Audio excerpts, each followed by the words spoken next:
안녕하세요. 마이웨이입니다. 암호화폐 시장이 전반적으로 혼조세를 보이고 있습니다. 보시는 것처럼 어제와 비교해서 비트코인이나 이더리움, XRP가 큰 변화가 있지는 않아요. 그래서 어제의 가격과 비슷한 흐름을 좀 보이고 있고, 그에 따라서 어제 추가적인 더 하락이 없었기 때문에 이 공포 탐욕 지수도 어제 26포인트에서 2포인트 상승한 28포인트로 피어의 공포 단계를 보이고 있습니다.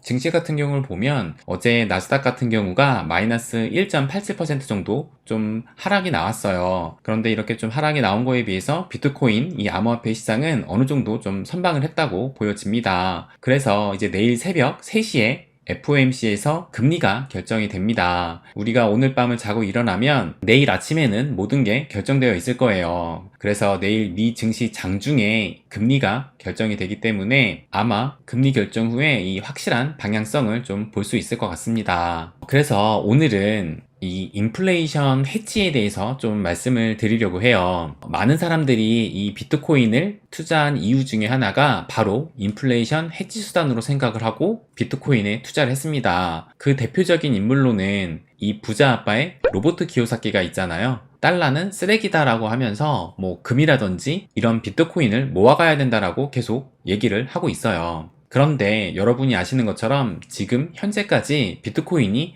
이 인플레이션 해지 수단으로 제 역할을 못하고 있습니다. 그렇다면은 진짜 인플레이션 해지 수단은 무엇이 있고, 그리고 이 비트코인이 진짜 인플레이션 해지 수단으로 될 수 있는지, 그리고 만약에 된다면 언제 인플레이션 해지 수단으로 될 수 있는지를 오늘 한번 말씀을 드리려고 해요. 인플레이션이라고 하면 여러분도 다들 아시겠지만 지금 보시는 것처럼 동일한 가격이 있었을 때 과거에는 더 큰 것을 먹을 수 있었는데 시간이 흘러 지금에는 동일한 가격에 더 적게 먹을 수밖에 없다라고 해가지고 시간이 갈수록 이 화폐의 가치가 떨어진다라는 것을 바로 이 인플레이션이라고 해요. 그래서 우리가 그 인플레이션을 나타내는 지표 중에 하나가 바로 이 소비자 물가지수 CPI입니다. 그래서 이 CPI 소비자 물가지수 이 그래프를 보시면 이 인플레이션이 급격하게 증가한 시기를 보면 대략적으로 한 이때부터, 그러니까 2021년 5월 달부터 4%를 넘기기 시작하더니 그 이후로 이렇게 가파르게 올라서 지금 현재는 이번 달에 9.1%까지 상승을 한 거예요. 그러니까 정말 이 물가 상승에 대한 인플레이션 해지 수단으로 제 기능을 하려면 이 인플레이션이 증가하는 거에 따라서 이 해지 수단의 자산 가격도 함께 상승해줘야, 그래야지 진정한 인플레이션 해지 수단으로 볼 수 있을 것 같아요. 그러면 이 2021년 5월달 이후로부터 우리가 흔히 알고 있는 인플레이션 해지 수단으로 생각하는 그런 자산들이 정말 그 해지 기능을 했는지를 지금부터 하나씩 살펴볼게요. 먼저 이 나스닥부터 보시면 좀 전에 이 인플레이션이 2021년 5월달부터 급격하게 상승을 했잖아요. 그럼 보시게 되면 제가 이렇게 표시해놨는데 이때가 2021년 5월달 이 나스닥의 가격입니다. 그래서 그 이후로 나스닥 가격이 상승을 했지만 결국에는 올 초로 해서 이렇게 급격하게 하락을 하면서 지금은 이 인플레이션이 가파르기 시작한 때보다도 이 지수가 더 떨어져 있는 상황이에요. 당연하겠지만 이 나스닥은 인플레이션 해지 수단으로 전혀 맞지가 않았습니다. 그렇다면 우리가 흔히 알고 있는 인플레이션 해지 수단이라고 얘기하는 것 중에 하나가 바로 금입니다. 지금도 인플레이션 해지 수단이 뭐냐라고 하면 아마 많은 분이 금을 선택을 할 거예요. 그렇다면 우리가 금을 투자할 수 있는 방법은 여러 가지가 있는데 현물도 있겠고 금채굴 기업의 주식도 있겠고 여러 가지가 있겠지만 그 중에서도 그 금 가격을 추정을 하면서 현금화도 바로 쉽게 가능한 이 ETF를 좀 살펴볼게요. 그래서 금 ETF의 대표적인 게 이 GLD라는 티커를 가진 골드 쉐어스 ETF인데요. 요걸 보시면 금 대표 ETF가 이렇게 GLD가 있고 IAU라는 ETF가 있습니다. 그런데 이 GLD가 2004년도에 처음 출시가 돼가지고 이 IAU보다도 조금 더 앞서서 나왔어요. 그런데 어차피 이게 금 가격을 추종을 하기 때문에 여기 보시겠지만 GLD나 IAU나 지금 거의 겹쳐서 이렇게 가고 있습니다. 그래서 먼저 설정됐고 또 자산 규모도 더 큰 이 GLD를 한번 살펴볼게요. 그래서 이 GLD 가격을 좀 보면 보시면 2021년 5월달 가격이 한 요 정도 선이에요. 그런데 우리가 흔히 이 인플레이션 해지 수단으로 금을 꼽고 있는데 오히려 이때 2021년 5월 이후보다 현재가 가격이 더 떨어져 있는 거예요. 현재 인플레이션 해지 기능을 전혀 못하고 있는 겁니다. 그러니까 인플레이션을 해지하기 위해서 금을 산 사람은 지금 오히려 더 손해를 보고 있는 상황입니다. 그렇다면 이 인플레이션 이후로 유가가 많이 상승을 했으니까 그러면 유가도 한번 좀 볼게요.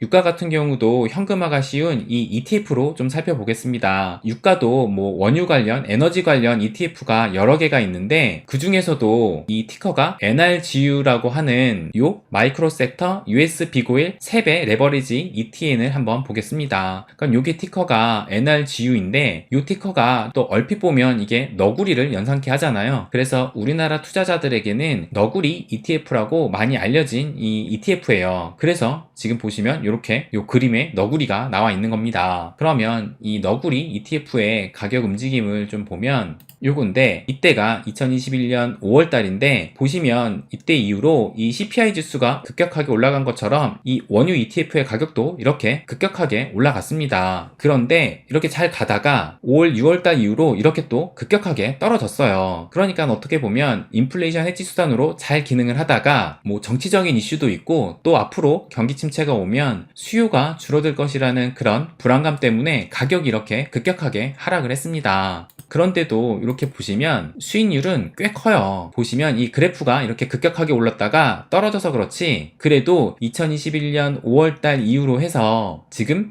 140%의 거의 2배가 넘는 이런 큰 상승을 보였어요. 정말 고점까지 올라갔을 때는 여기에서 대략적으로 보면 거의 500%까지 상승을 했던 겁니다. 그러니까 지금 인플레이션 상황에서 이 원유가 비록 최근 한 달간 많이 빠지긴 했지만 그래도 어느 정도 인플레이션의 해지 수단으로 기능을 하긴 했는데 그런데 이렇게 급격하게 빠진 걸 볼 수 있듯이 이 원유라는 것이 변동성이 굉장히 커요. 특히 이 정치적인 이슈에도 되게 민감하고 또 실제로 이 경제를 움직이는데 가장 필요한 원자재이기 때문에 또 수요와 공급 측면에 따라 이 변동성이 굉장히 큽니다. 그래서 이 유가가 인플레이션 해지 수단을 지금까지는 해왔지만 변동성이 크기 때문에 이게 얼마나 더 해지를 할지는 좀 불안감이 있는 것도 사실입니다. 그런데 이 워런 버핏이 최근에 계속 이 정유사의 주식을 모으고 있잖아요. 이런 유가의 엄청난 상승률을 보면 이 워런 버핏이 이런 에너지 관련 주식을 담는 게 다 이유가 있겠구나라는 그런 생각이 또 들기도 합니다. 그러면 또 하나 인플레이션 해지 수단으로 이 달러를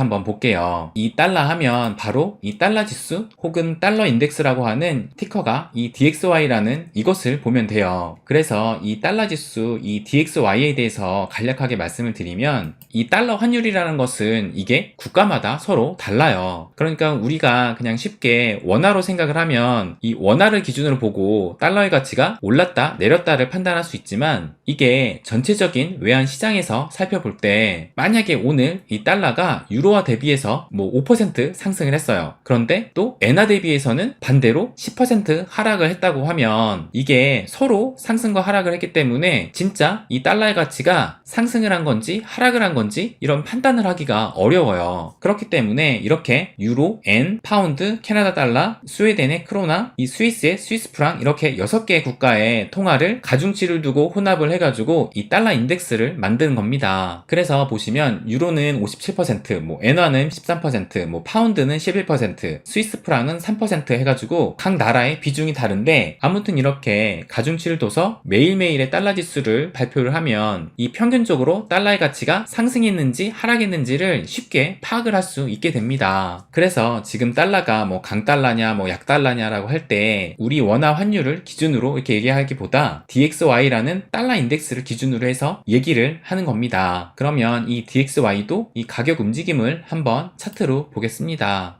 요거를 보면 되는데 보시면 이때가 2021년 5월이거든요. 이때 이후로 이렇게 쭉 상승을 했어요. 그러니까 조금 전에 이 CPI의 움직임을 보는 것처럼 이 CPI도 5월 이후로 이렇게 가파르게 올라갔잖아요. 이 마찬가지로 이 DXY 인덱스도 2021년 5월 이후로 가파르게 상승을 했어요. 그러니까 이 달러가 인플레이션 해지 수단으로 해가지고 거의 완벽하게 지금 따라가고 있다라고 볼 수 있습니다. 그런데 또 상승률을 보면 보시는 것처럼 가파르게 가파르긴 하지만 17%밖에 되진 않아요. 그러니까 아까 원유 대비해서는 원유는 고점을 찍고 내려왔는데도 불구하고 2배가 넘는 수익률을 보였는데, 이 달러는 이 환율이라는 특성상 뭐 그렇게 가파르게 오를 수가 있는 구조가 아닙니다. 그렇기 때문에 인플레이션 해지 수단으로 기능을 했지만 이 상승률로는 한 17%, 고점 기준으로 했을 때는 한 20% 정도의 상승률을 보였어요. 그렇다면 이 비트코인도 인플레이션 해지 수단으로 얼마나 기능을 했는지를 한번 차트로 볼게요. 보시면 2021년 5월달이 이때였거든요. 이때가 비트코인 가격이 거의 57,000불, 거의 6만 불 가까운 시기였습니다. 그런데 이렇게 많이 지금 떨어진 거예요. 그러니까 지금까지 봐왔던 어떤 자산보다 이 인플레이션으로서의 해지 기능을 전혀 하지 못했던 겁니다. 이 얘기는 우리가 인정하기 싫지만 이 비트코인이 인플레이션 해지 수단으로서의 기능은 전혀 하지 못하고 이 투기 수단의 위험 자산으로 분류되어 있다라고 생각할 수 있어요. 이 위험 수단이라는 것은 결국에는 이 투자 심리가 어느 정도 있어야지 투자를 고려하게 돼요. 그렇기 때문에 어찌 보면은 비트코인은 이 주식시장보다 이 경제 상황에 더 민감할 수밖에 없다고 생각이 듭니다. 왜냐면 이런 투기적 성격이 강한 위험 자산에 투자를 하려면 이런 투자 심리가 어느 정도 있어야지 과감하게 들어오는데, 투자 심리가 죽어 있을 때는 이런 자산으로 새로운 자금이 유입될 확률이 매우 적어져요. 이렇기 때문에 우리가 암호화폐 시장에 투자를 하더라도 이 경제 상황을 계속 체크를 하면서 이 경제 공부도 지속적으로 해야 된다고 생각을 합니다. 그러면 다시 비트코인 얘기로 돌아와서 이 비트코인이 이 인플레 해지 수단으로 인정받는 날은 올 것이라고 생각을 합니다. 그러면 언제 이 인플레 해지 수단으로 인정받게 될까라고 했을 때 제가 생각하기에는 바로 이 미국의 힘이 무너지기 시작할 때라고 생각을 해요. 이 미국이 이 패권국으로서의 지위가 상실이 되면서 달러가 제대로 기축통화의 역할을 못할 때, 그때 본격적인 이 비트코인의 가치가 살아날 수 있다고 생각을 합니다. 그런데 미국이 쉽게 패권국 이 기축통화의 자리를 내놓을까요? 이 패권국이 바뀐다라는 것은 역사상으로 볼 때도 큰 일이 벌어져야 합니다.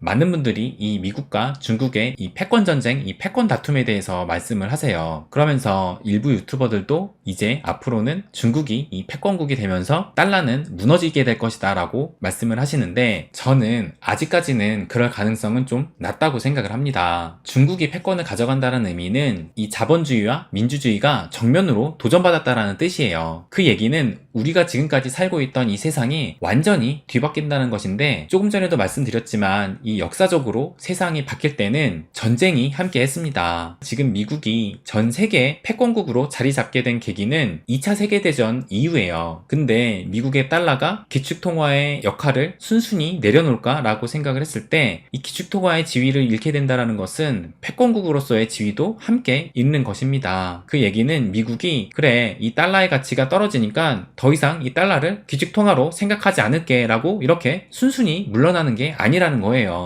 이 미국은 이 패권국을 유지하기 위해 달러를 기축통화의 지위로 어떻게든 유지시키려고 할 겁니다. 그러니까 지금 이 강달러를 미국이 어느 정도 용인을 하고 있다고 생각을 해요. 일본이 잃어버린 30년이 오기 전에 강달러가 돼서 미국의 수출기업은 돈을 못 벌고 일본의 수출기업들이 돈을 벌게 되니까 미국이 이 플라자 합의를 통해서 강제적으로 이 달러의 가치를 끌어내렸어요. 그런데 지금은 계속 강달러임에도 불구하고 현재 미국이 그거에 대해서 특별한 조치를 취하지 않습니다. 한미 통화 스와프도 강달러를 약화시키는 요인이 될 수도 있는데, 지금 한국이 하기를 원하지 미국은 전혀 그거에 대해서 말로는 고려하겠다고 얘기를 하지만 미국 입장에서는 이 통화 스와프를 체결하지 않고 있습니다. 그래서 지금 제 얘기는 미국이 영원한 패권국으로 남을 것이다 라고 말씀드리는 게 아니라, 만약에 이 패권국이 정말 중국이라든지 아니면 러시아라든지 제3의 나라로 바뀌게 된다면 그때는 아마 3차 세계대전 같은 그런 큰 전쟁이